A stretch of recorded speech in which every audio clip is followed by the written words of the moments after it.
Call our October 27th regular Board of Trustees meeting to order. And if I can get everyone to please rise for the Pledge of Allegiance, we'll get that going. I'll start us off. Nice touch on the flag. Appreciate that.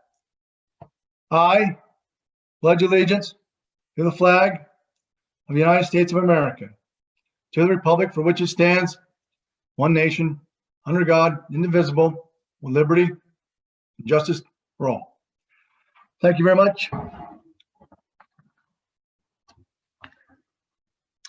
I guess we'll take a roll call, please. Trustee Gator. Here. Trustee Jerome. Here. Trustee Kenny. Present. Trustee McDonald. Here. Trustee Whitehouse. Here. Mayor Pro Tem Knutson. Here. Mayor Hammond. Here. Does the board wish to make any amendments or changes to the agenda tonight?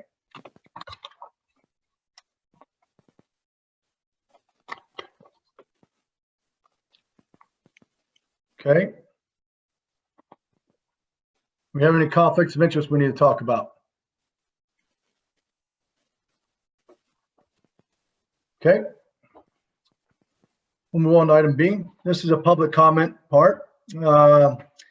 Individuals out of the public wishing to speak on items that are not related to action items on the evening's agenda will need to raise their hand now. Once called upon, please state your name and address for the record. And individuals will be limited to 3 minutes during public comment. Crystal, let me know if we have any.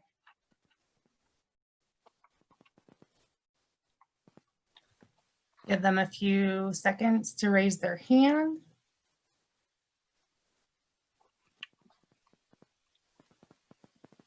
It does not appear there's public comment at this time. Okay, I'll bring it back to the board. Item 2 is we have a presentation from our Main Street Program Director, Ms. Cooper. Kallie, you on tonight?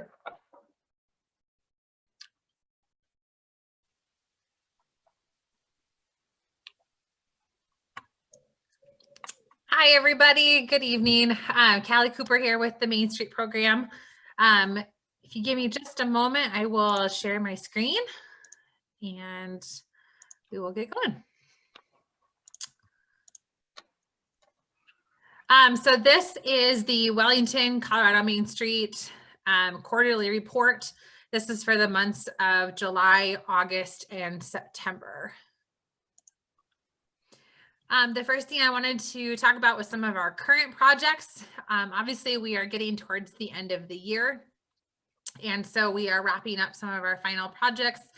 And our new downtown banners were one of those for this year.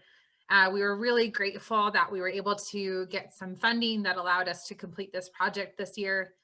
The Welcome to Wellington banners are on 6th Street. And the historic downtown Wellington banners are along Cleveland Avenue, and they were installed on October 19th. I do want to say a special thank you to Casey Lovato for providing the design for the town banners. They turned out really great, and I'm really excited about those. A couple of COVID-19 recovery and resource projects that we worked on over the last quarter. We did Back to Business Fridays. This ran July through August. We had 20 local businesses that hosted a donation bin and offered weekly discounts in exchange for the donation of school supplies. You can see there's a photo. We got a whole table full of school supplies that we ended up splitting 3 ways and donating to Eyestone, Rice, and Wellington Middle School. And then we also participated in the Business Relief Fund. I just wanted to say a huge thank you to the town of Wellington and to the town staff for making that happen and allowing us to be a part of it. We were so excited to see that go through and to provide that funding to support our local businesses and our local nonprofits. So thank you. A couple of upcoming events that I wanted to share with you guys. We started a Wellington community food drive. It started October 1st and will run through the end of this week. All items will be donated to the Wellington Food Bank, and donation bins are located at Thistle, Soul Squared Brewing, Trim Salon, the Cakery, the Kinsley Remax Building, Owl Canyon, and in between MROC Creative's office and the new Main Street office on the second floor of the Wellington Hotel. Trick or treat down Main Street. We're super excited about this. I am really looking forward to it. It's going to be on Saturday from 4 to 5:30 p.m. in downtown Wellington. We have 40 businesses that are registered to participate in the event. We purchased and filled 1,000 trick or treat bags. And so those will be given out to all of the participants that come out on Saturday. These were sponsored by our local businesses, totaling $1,600 worth of sponsorships. And we have 21 community volunteers plus students that are part of the Larimer County Explorer program, the Sheriff's Explorer program, that are going to help us put the event on and help guide people and make sure that it's a safe event for our entire community. And then our Main Street annual meeting is going to be held on Friday, November 13th. This is going to be from 6 to 8 p.m. We are going to broadcast this via Zoom and also live on Facebook. And this really is just our opportunity to share all of our successes for the year and to talk about next year's projects as well. And if you want more information about that event, you can go to our website and it's listed on our event calendar. And then finally, our Shop Small Saturday elf hunt. We're going to be doing the elf hunt again this year. It's going to start on Shop Small Saturday, which is Saturday, November 28th. And the hunt will run through December 19th. So participants will be able to download the form online, and will be, if they find all 10 elves, which are going to be hidden in our downtown businesses, if they find all 10, then they will be entered in to win a prize.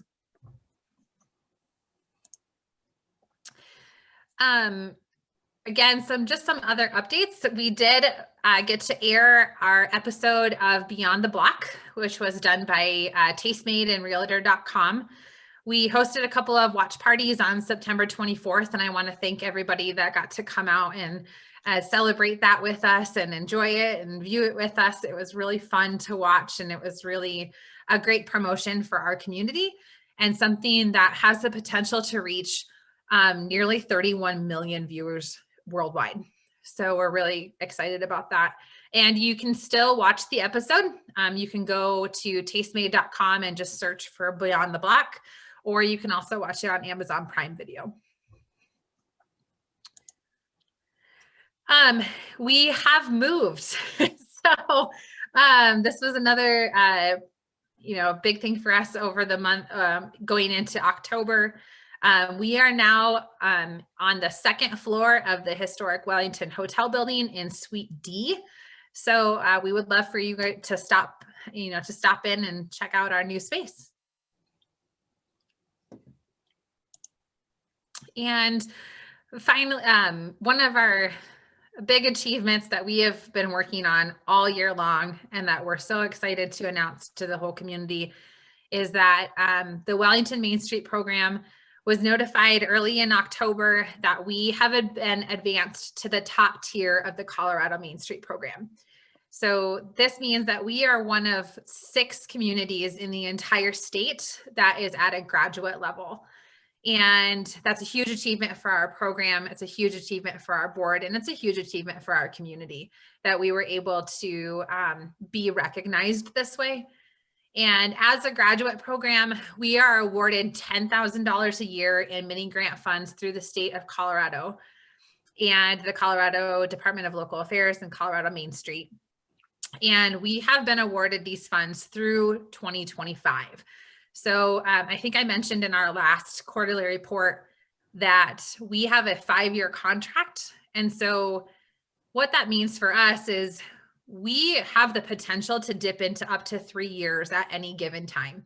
So if we have a project that we're really passionate about, or following the downtown master plan that we want to put money towards, we have the opportunity to put in $30,000 at once to make those projects happen. And so that's a really big change that the Department of Local Affairs has done for our program going into this next year. And finally, just some funding updates for you guys. The Main Street program did apply for and receive a PPP loan in the amount of $9,375. And this will go to help us cover payroll expenses due to the losses that we experienced this year from not having our fundraising events. And then we also applied for $15,000 in grant funding through the Energize Colorado Gap Fund. And once again, we applied for those funds to cover our losses from our fundraising events. And we should hear about that loan at the end of this month or early November. So I'm here to answer any questions from the board, if you have any. Well, first off, before I turn over the board, Kallie, I just want to say, you know, always I'm impressed with what you do and your board as well, because I know they're working with you. And you just done an outstanding job of keeping the activity alive in Main Street and covering all bases and keeping our businesses in mind, keeping the what we're all about in town alive, and actually putting yourselves in our town up at 1 of 6 in the state is just an outstanding achievement. And I'm totally impressed and thankful for the work you do and your team. So really appreciate it. So I'd like to see what other board members have to say. Anybody want to comment? Yeah, absolutely. Always impressed with Wellington Main Street's program and their dedication to the community. So heartfelt thank you from me as well. Thank you. Any other quick? Just wanted to say, I will reiterate what Mayor Hammond said, that I'm very impressed, and all the stuff you folks put together for the COVID response is great, plus all the other things you just showcased in your presentation. So thank you very much. You're awesome. Thank you. We'll be by to see your new place soon. Okay. Thank you. Yeah, we're excited about it. There's a It lot of looks hustle good. and bustle in that building. So It's pretty fitting that it's, you know, part of your logo, you know, that's kind of nice. So yes, sir. I think that's pretty good. Worked out pretty good, didn't it? It did. Everything works out for the best. See how things go when you leave them alone. Okay. All right. Well, thank you very much, Kallie. We'll be in touch. Thank you, guys. Appreciate it. You bet. Okay. That's good stuff. That's good reporting there. Appreciate that very much. All right. So let me get my agenda correct here. We're back to item C now. We got a consent agenda. Meeting minutes for August 18th, September 8th, and September 15th. Is there any issue with these meeting minutes, board? Anything at all? Can we get a motion to pass them, or do we need to talk?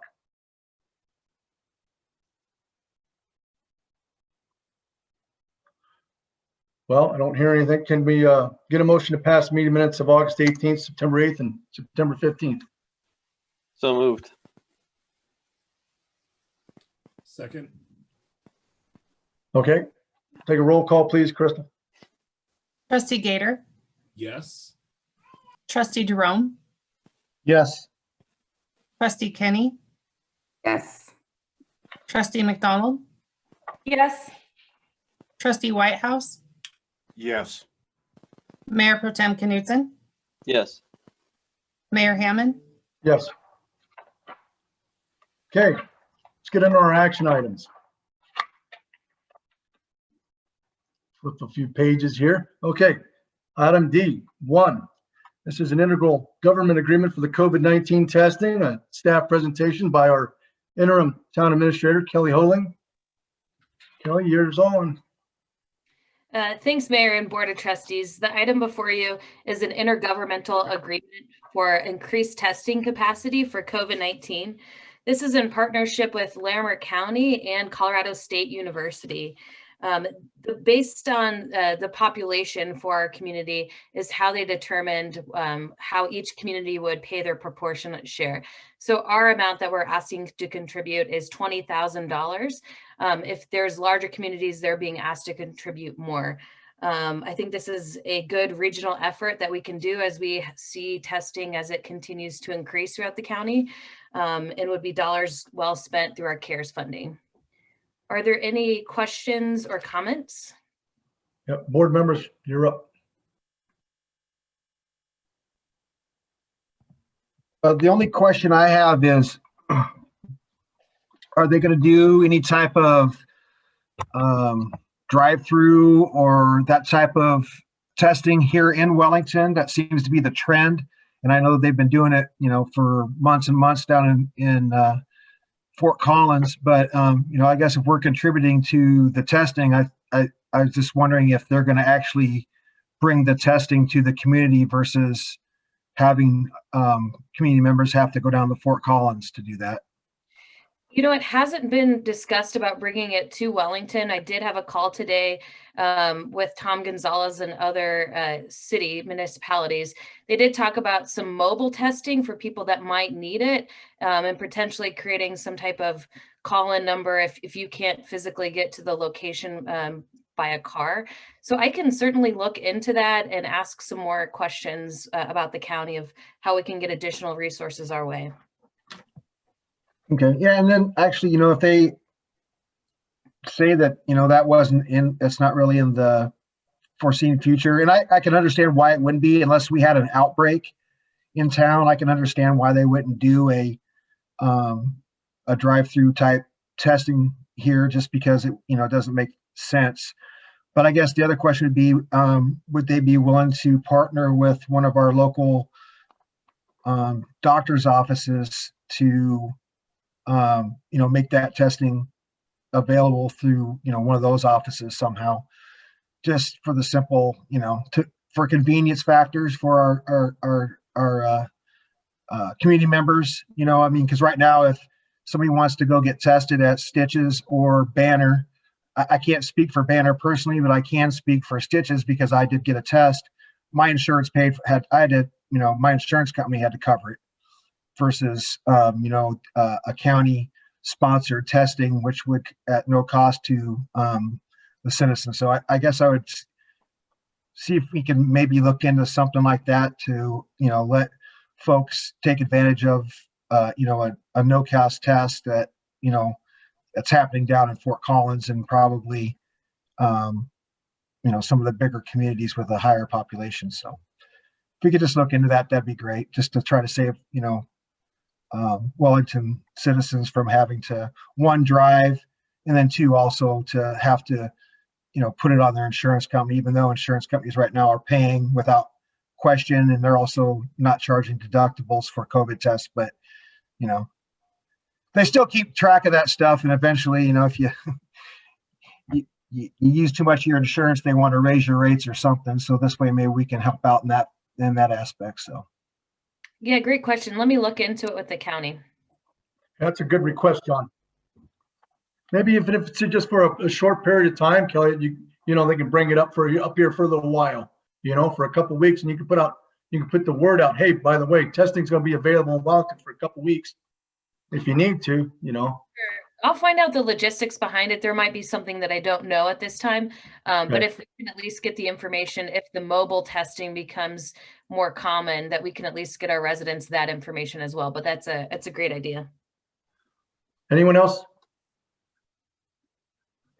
Okay, we'll just turn it over to the public at this time for some public comment. They wish to weigh in. If the public would like to speak, if you could raise your hand at this time, please.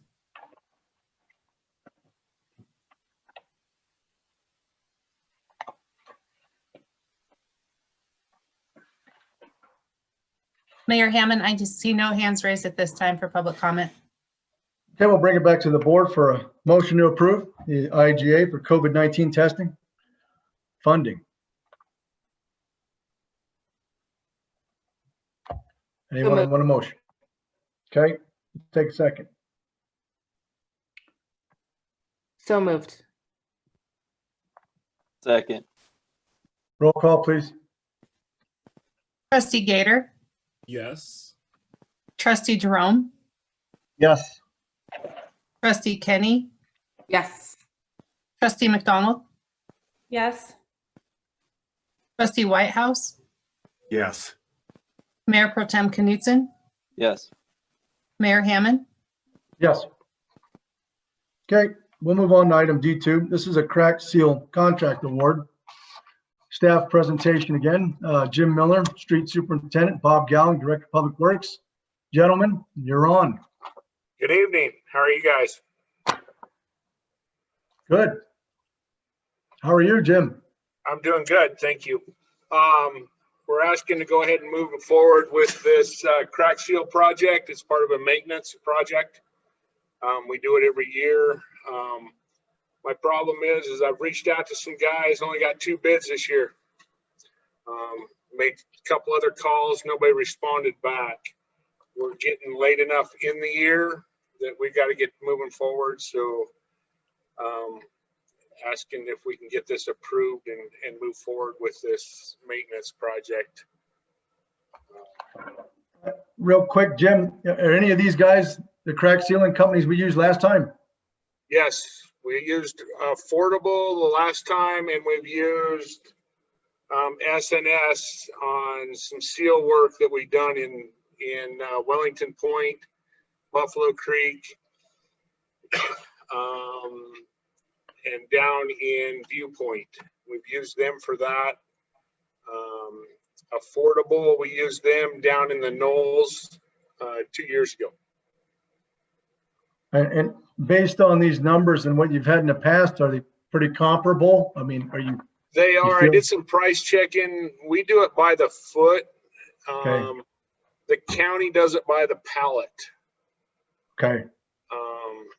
It's hard to compare, but I think we got a great price on this, even comparable to years past. Good enough. Board members, any questions for Jim? Yes, I had just a quick question. You had mentioned that both of these contractors have done work for us in the past around town. How has that work held up? That work's done extremely well. Again, this is just a maintenance program. We're trying to and it's not for Old Town a whole lot. We try to get into the new subdivisions to maintain the asphalt so that water and the UV doesn't keep deteriorating it.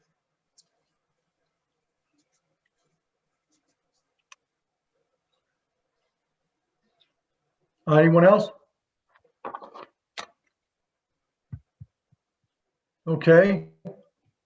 I don't have any more questions. When we let the public weigh in.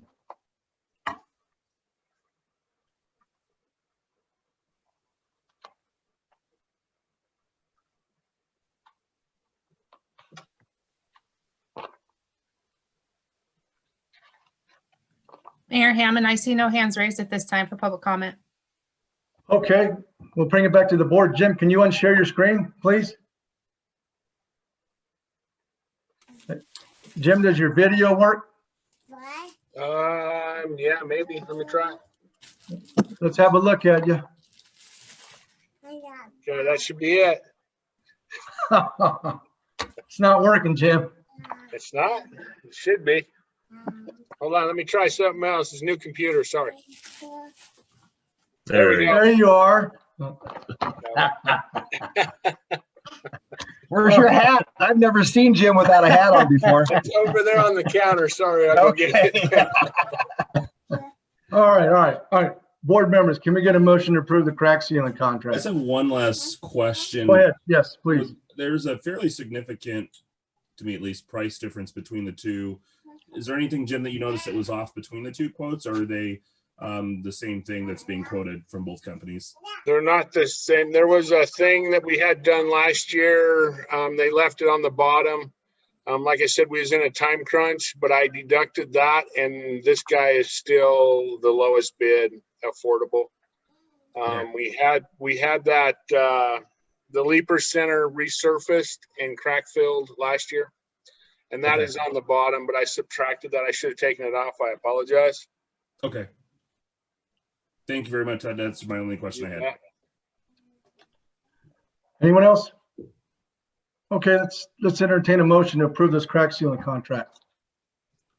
I'll make a motion that we approve the affordable sealing and striping contract in the amount of, or I'm sorry, to not exceed in the amount of $67,416. Second. Second. We'll take a roll call, Krista. Trustee Gator, Yes. trustee Jerome, Yes. trustee Kenny, Yes. trustee McDonald, Yes. trustee Whitehouse, Yes. Mayor Pro Tem Knutson,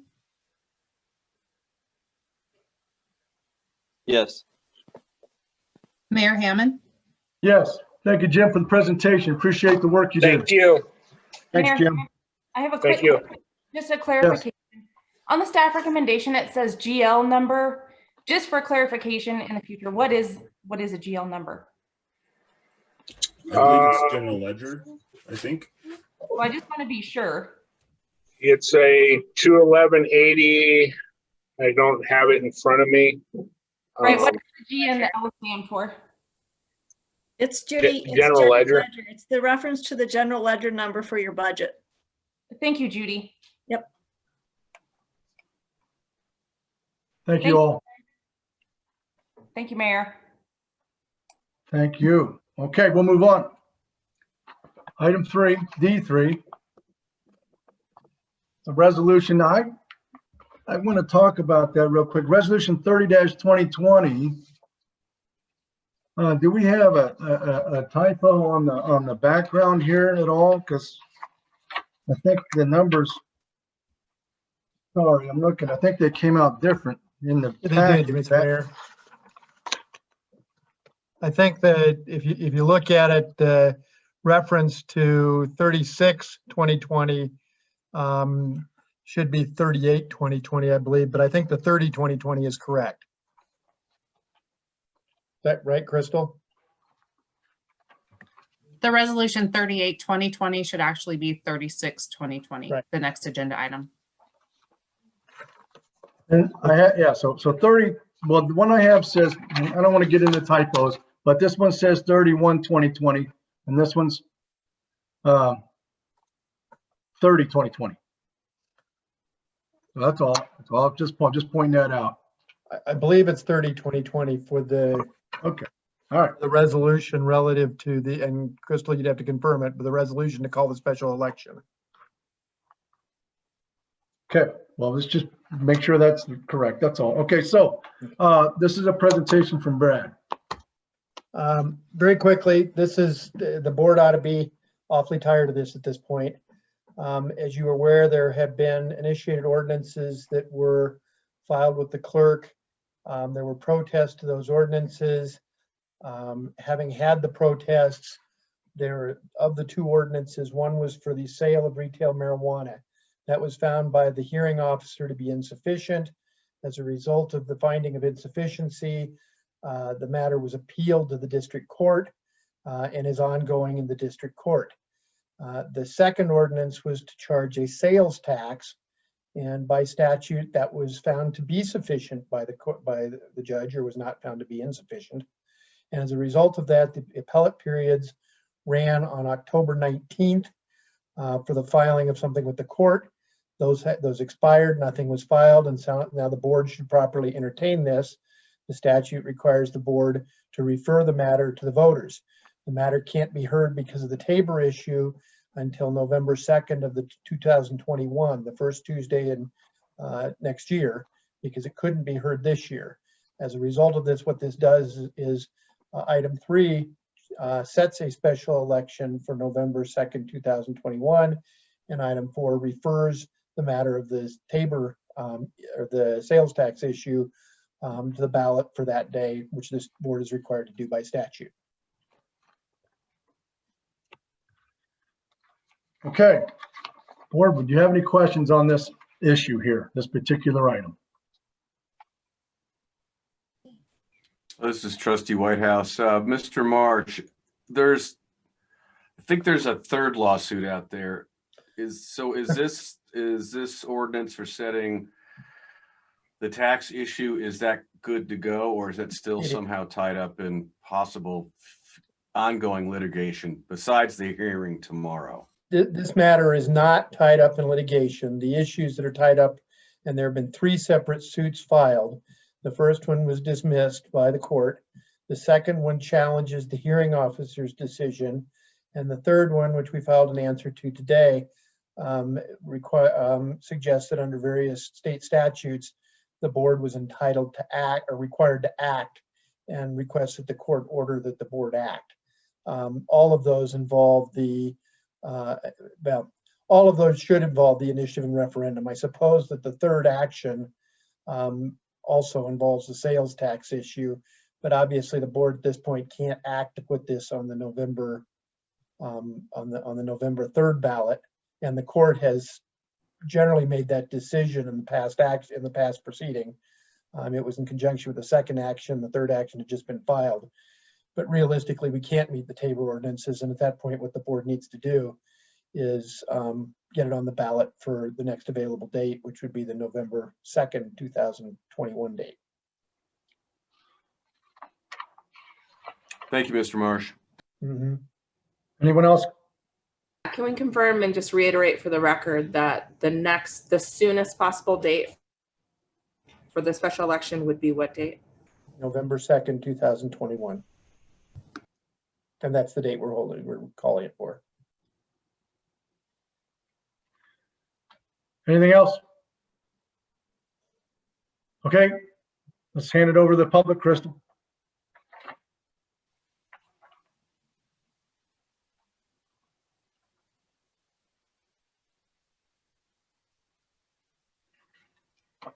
Mayor Hammond, I see no hands raised at this time. Okay, we'll bring it back to the board. That being said, no more questions. Can I get a motion to approve Resolution 30-2020, resolution of the Board of Trustees calling for a special election? I move that we approve resolution number 30-2020, a resolution of the Board of Trustees for the November date in 2021.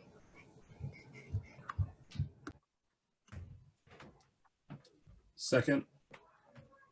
Roll call, please. Trustee Gator, Yes. Trustee Jerome, Yes. Trustee Kenny, Yes.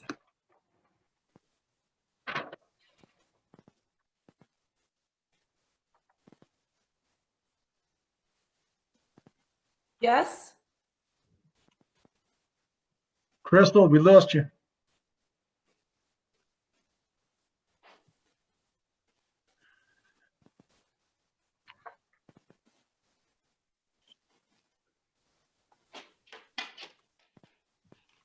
I'm getting ready to turn it over to you, Brad, here in a minute. Don't be doing that. I'm gonna have to ask who hasn't voted. I wasn't keeping a record. Remember, I think Crystal might be back. are you able to hear me now? Yeah. Yeah. Okay. Trustee Whitehouse, Yes. Mayor Pro Tem Knutson, Yes. Mayor Hammond, Yes. Okay. Hold on, Mr. Mayor, point of information, all trustees were able to vote on this, correct? Crystal, did you get everybody? Trustee Whitehouse, I did get everybody's affirmative vote. Okay, thank you. There was some technical issues, that was all. Yep. All right. Moving on to item 4. This is resolution number 38-2020. It's a resolution referring to the voters the initiated ordinance concerning retail marijuana sales tax in the town of Wellington. So Brad. And Mr. Mayor, I think this one is improperly numbered. I believe, and Crystal, you can, it's 36-2020 was the proper number. It just got That's out correct. of sequence, I believe. So if we could make that change. once again, this is the same, this is the follow-up to the prior matter. This would put the sales tax issue on the ballot and refer it to the electorate, which you're required to do under the initiative petitions. There being no longer any challenge or ability to challenge those. And so this would put it on the next available election. Board members, you want any further comment? I did have a comment. I was reading over the initiative on this subject, and this ordinance doesn't seem to mirror the language in there. Is that a normal situation, or is there? Why is that? Well, I thought the petition actually stated things like 3.5% sales tax, and then It references that initiative is what it does. And so you're absolutely right. It references a 3.5% sales tax, which would be allowed. That's what the initiated ordinance said. I believe the board can take that up to 5% under the terms of the initiated ordinance in the future. But it does have some caps on it, but we've referenced in this resolution, that's what we would be referring. And that's been on the boards. I should point out, one of the things that this is doing is kind of cleaning up things the board has tabled on an ongoing basis, in part based upon a desire to hear what the courts did and what the hearing officer did. For this one, that's now resolved. Next meeting, we're probably going to come back and, dependent upon where we are with these hearings, look at the sales tax, or I'm sorry, the sales or initiated ordinance, and clean that up. So those have been tabled until next week. The other thing Brad, we didn't do. go ahead. So Brad, Yes. when do we want to take on changing the amount of the sales tax? When do we do that? That's going to be up to the board. We can go, initially you would start at a 3.5% sales tax amount, and it's a special sales tax. The board needs to be aware this is a sales tax that's allowed by the statute in addition to normal sales taxes. And so you would adopt it. That would be, it has to be adopted by the voters. The board cannot adopt that because it's a Tabor matter. And based upon that, the board would initially have a 3.5%. I don't believe there's a time frame before you could go to 5. But obviously the board can raise it to 5. Yes, they can. All right, that's what I need to know. Point of information, would that, to raise that level, would that not need to go to a citizens because it's a tax initiative? I don't believe, I think it's got a rate, that's one I'd have to look at because I haven't really thought about it, but I believe that the ordinance allows to go to 5%. And so I think they effectively are presenting a 5% charge. That's one that we need to research some. I didn't draft this ordinance, obviously, but my position initially would be, without doing any further research, my position would be that the voters would be approving up to a 5% with an initial 3.5% amount. Again, that's subject to, if the board wants to do that, we'd have to look into it further. Well, we got plenty of time to look into that, don't we? Yes, sir. Anything else? I just want to say, Mr. Marsh, thank you for clarifying those issues that I raised. Thank you. You're very, very welcome. Trustee McDonald. Thank you, Mayor Hammond. Good points, Trustee Whitehouse. I have a question regarding the language about the dedication to the sales tax amount. It states specifically for a recreation center. Is that something that the board can change at a future date, or is that dictated by the voters as well? The ordinance would provide that it is to be used for recreation centers, subject to what the board elects to do. So I don't believe that the board is bound to dedicate it to a recreation center. That is what the initiative, it sets that out as an initially intended use, I suppose, but it is not required. And certainly the town has other needs. Thank you. Anything else? Okay, let's turn it over to the public.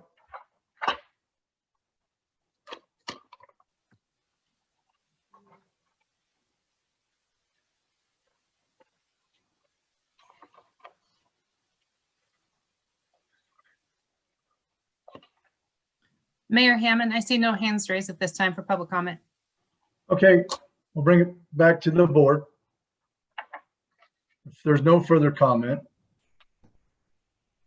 can I get a motion to approve Resolution 36-2020? A resolution of the board referring to the voters the initiated ordinance concerning the retail marijuana sales tax in the town of Wellington. So moved. So,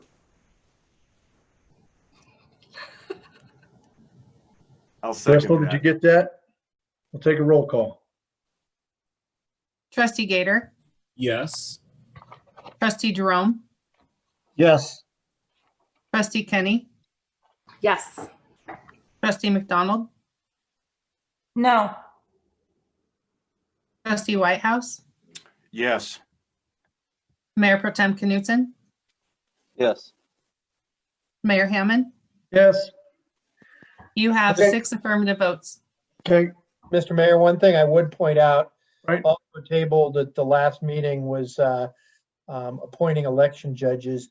We did not put that on the agenda this time, and we'll be bringing it back right. in times to come, and we point We that. got a year, there's a year, Yeah, you know, we got a lot of time. and we got a lot of other litigation to go through. So this is just something that was required by us to put forward. Yep. Not that we did this on our own, but it's done. Okay. All right. I got 7-11. We're in item E. We're going to enter our liquor license review board now. And to do that, Crystal, we're going to need a roll call. Trustee Gator, Here. trustee Jerome, Here. trustee Kenny, Present. trustee McDonald, Here. trustee Whitehouse, Here. Mayor Pro Tem Knutson, Here. Mayor Hammond. Here. Okay, item 1, liquor license review board for the annual renewal of the Big T Ventures LLC Cantina Liquors. Brad, do you need to talk about this? Yeah, I'm sorry, Mr. Mayor, this is a standard renewal. Don't see anything of concern in conjunction with the application. This is an annual matter, as we've said before. This is, if there are concerns that are voiced, then we'd bring it back to the board later. right. But assuming that there don't seem to be any concerns, I assume the board would approve it. Yeah. Okay, then, board members, are anything quick concerns on this? Just a question out of concern. I know in the past there have been police reports that have been attached. Were there none attached because they had absolutely nothing to report, or was there something differently done this time? I'll leave that to Crystal. The reports from Laramie County Sheriff's Office were not directly related to this liquor license application. They were instances of individuals being pulled over in their parking lot. So Okay. that wouldn't affect their liquor license directly. Great, thank you. You bet. Okay, if there's nothing else, can I get a motion to approve liquor license for Cantina Liquors? So moved. Second. Second. Roll call, please. Trustee Gator, Yes. trustee Jerome, Yes. trustee Kenny, Yes. trustee McDonald, Yes. trustee Whitehouse, Yes. Mayor Pro Tem Knutson, Yes. Mayor Hammond. Yes. Okay, item 2, it's another liquor license review. It's an annual renewal for the Come and Go. Anything special here, Brad? Again, there wasn't anything in particular. Come and Go's obviously got issues because they've got a number of stores. That hasn't been a problem in the past. They apparently are in the process, but have not yet completed either some financing or some changes in ownership. As a result, number 4 is marked a little bit yes, a little bit no. I gather that has not been completed as of yet, and so the proper answer is probably no, but probably we'll see something next year that's a yes. So other than that, didn't have anything major. So this, in your opinion and staff's opinion, this is approved. I think that's approvable. Okay, board members? Concerns, questions? little confused by it's still in process of being sold, or so is it we do know or we don't know? I believe it has not, my understanding is it has not yet been completed, but they are in the process of going through and reorganizing some things. That's what I've been led to believe. Okay, so how does that work in terms of the liquor license? When it's fully sold, does that new owner need to come back and get a new liquor license, or do They probably need to file a statement of change. Yep. Okay. Yeah, go to the Again, that statement. in part depends upon what's happening. This Come and Go is a national company, obviously. And I assume they'll file a statement of change after they get everything completed. They have an interesting issue relative to their license. As I recall, they have a state registration, which allows them to register globally through the state. So what I would expect them to do, and that's why they're probably saying in process with the state, what I would expect them to do is file on their state registration, and then we'll get notice of it from the state as opposed to from them. Got it. Okay. Thank you. Brad, this would be similar to the T-bar too, correct? When the ownership changed? Correct. Again, subject to the fact that these guys have a state registration.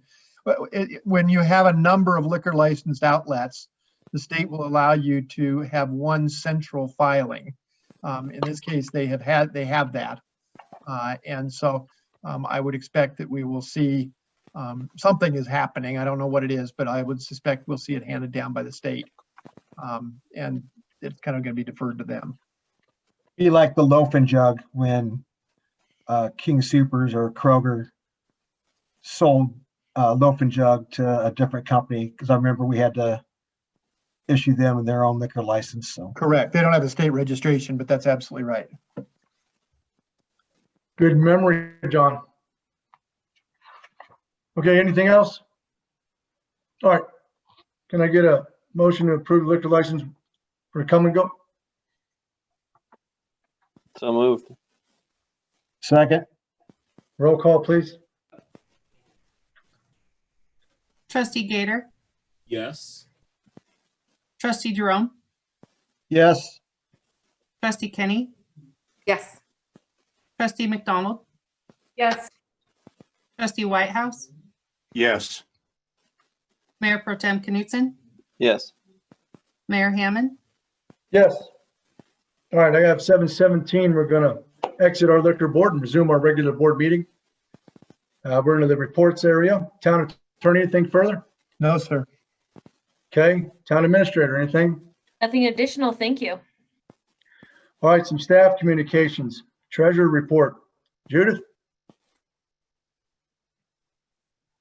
I guess my biggest question is, do you have any questions? I can run through it. I guess when I look at these type of reports, the biggest thing to look at is I go down to your total revenue. We're at 75% of the year, and in every fund we're doing better. And then when you look at your expenditures, again, we're at the 75% of the year, and we're far below that. So you're going to hear lots more about our budget as we continue to move forward, and the department heads have been working on trying to get all of this. So I guess my question is, does anybody have any questions specifically? Anybody have any questions for the treasurer? Real quick question on the water fund. The negative 38%, that is the prior to impact fees, correct? That is correct. And we are also anxiously awaiting to see what our raw water, we should have that pretty much, we look for it every day. And so, and I won't wait for a treasurer's report. When we have that, I'll let you guys know. It's going to be, we've run every number, every scenario that we can think of. It's going to be a big one. So. Good. Anything else? No, sir. I mean, from the board. Sorry. It's okay. I do have a question for Bob and Jim Miller. As you guys are probably aware, Saturday we are set to shut down Cleveland Avenue and turn loose a bunch of trick-or-treaters on that street. Is there any way we can clean up Cleveland between, I don't know, was it probably what, 5th Street maybe down to 1st? I don't know what the barriers should be, but you know, with that big pile of snow down the middle, and I know we had the same scenario last year, but we got way more snow this time than what you had to clean up last year. But is there any way we can get that shaped up a little bit so it's not such a mess? Yeah, I can respond to it. Yeah, we can clean it up. It's just a little bit of an issue working out there without a permit, since that is CDOT's highway. But yeah, let us see. We got some good weather coming. If we can run it out and slush it and get it out of there, I'll have the plows run it down. Yeah, you know, because we probably could stand to get some flooding, don't you think? I mean, Jim, you know? Yeah, it's gonna move pretty quick. I mean, we got great success today in clearing streets. It's just a matter of Mother Nature helping us a little bit, and we might not have to haul it. Worst case is we could bring a crew in with Bob's approval at night and move that stuff if we have to. Yeah, Bob, can we make sure we follow up on, that's a great point. I mean, everybody's wants to get out and do something, been locked up for COVID. All these kids are going, and we got nailed with this snow. So let's take a little extra, try to clean that up. It'd be nice, because you know it's going to flood, and kids are, you know, going to walk through all that. Yeah, we'll see what we can get done by the end of the week. All right, I appreciate the help on that. So does the board. Okay, thanks for bringing that up, John. Anyone else? Kind of follow-up question on the snow, and obviously we got nailed with quite a bit this storm, but is it possible to talk with CDOT about leaving that pile of snow in the middle of Cleveland?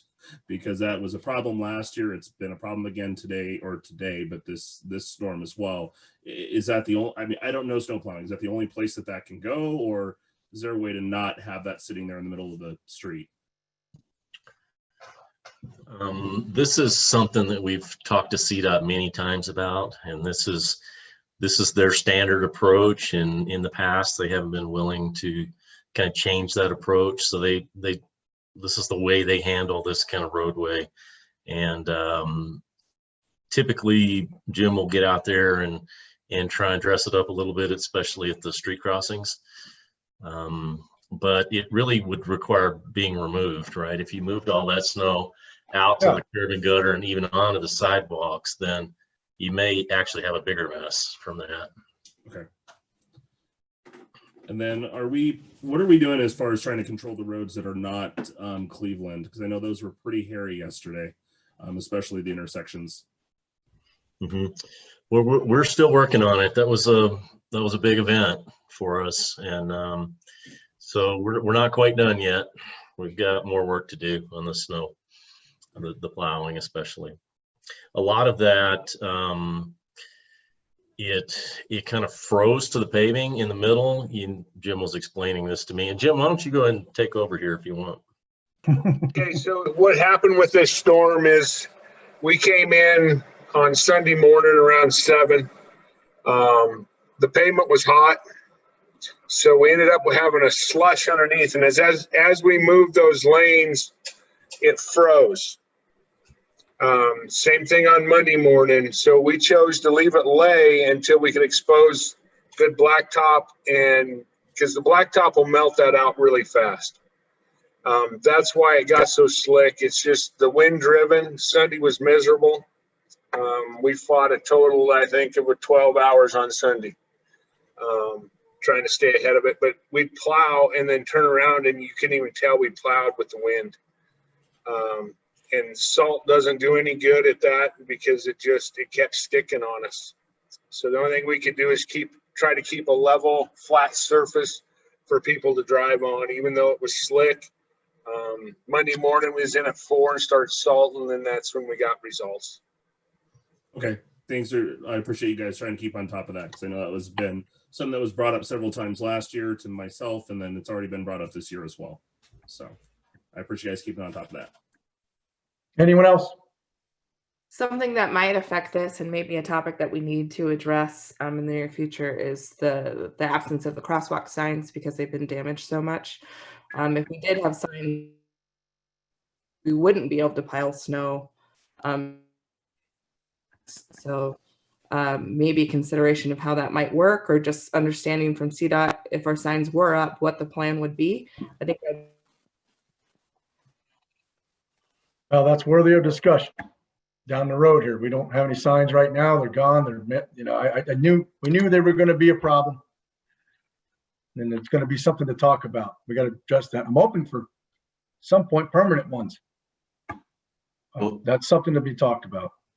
I did have a question. I know that when Gentry was here, he was looking for a CDOT approved base and a CDOT approved pole. Knowing the glacier speed that this organization moves, have we had any success in finding a approved vendor in the entire state? No, we actually had a meeting with CDOT with the new regional director and the head of the traffic group and the head of the design group to talk about several things.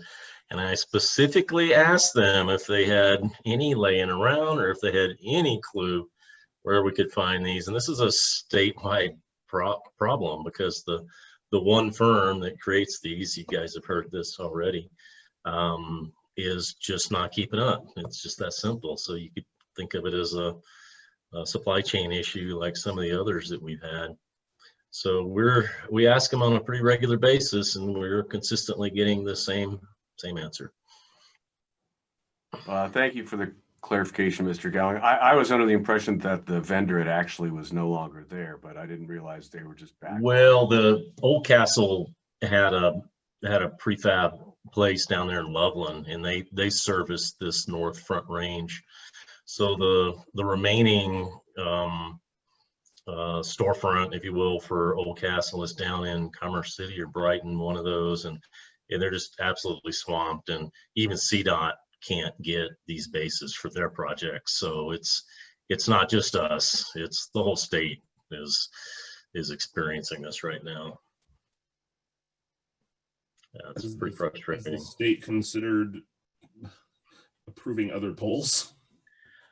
We've asked them that at least 10 times, and have even offered them alternatives. And CDOT is an organization that likes to stick to their standards, and that's what they're doing right now.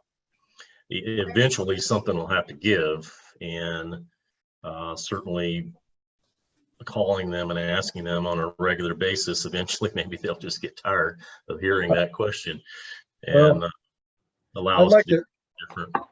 I'd like to circle back with you, Bob, and the town staff on that, okay? Me personally, and represent the mayor, okay? Because Sure. we've had this thing, we've been talking about it for a year, we're paying for it. You know, we can't get them to do anything for us. And I have yet to meet the people, and that's my own fault because of a conflict, but I'd like to circle back around that and see if I can't do my job a little better and help us out, all right? So Great. let me come back with you on that one down the road here quickly, see what I can do, if anything. could we also draft a letter of concern and asking for alternate from the board as well to have a documented request from the board's perspective? I'd be happy to help draft that. Sounds like we got plenty of help, okay? A lot of people want to help make this happen. So let's circle back. Rebecca championed a lot of this in the beginning, okay? So let's circle back on this here offline and try to make something happen, if any. Thanks, Bob. Anything else, guys? Trustees, nothing? Okay, well, one last comment. I appreciate all the hard work staff's doing, and I know you guys are covering a lot of bases. And looking forward to interviews coming up this Friday. Everybody knows to be there, right? Yep. It's all there, okay? So we'll look forward to seeing you there. If the board has nothing else to say this time, I'd like to adjourn our meeting. So if nothing else, can I get a motion to adjourn? So moved. All in favor? Aye. Yes. Aye. Yes. Aye. Have a nice evening all. Thank you, staff.